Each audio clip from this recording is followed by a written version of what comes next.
So friends, today in this video we're gonna discuss about the importance of the timer in electrical circuit. So let's talk about it in a detailed manner. So the timers play a crucial role in the electrical circuits which enables three main characteristics like automations, sequence control, and the final one that is most important, safety. So timers are normally used to automate the tasks by reducing the manual interventions, and timer also manage the sequence of the events in the complex systems.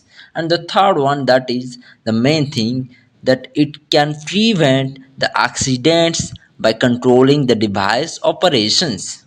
If we'll talk about the applications of timer, then they are normally used in lighting control, motor control, and in industrial processes. So this is the basic regarding the timer. See you in the next video. Thanks for watching this video, guys.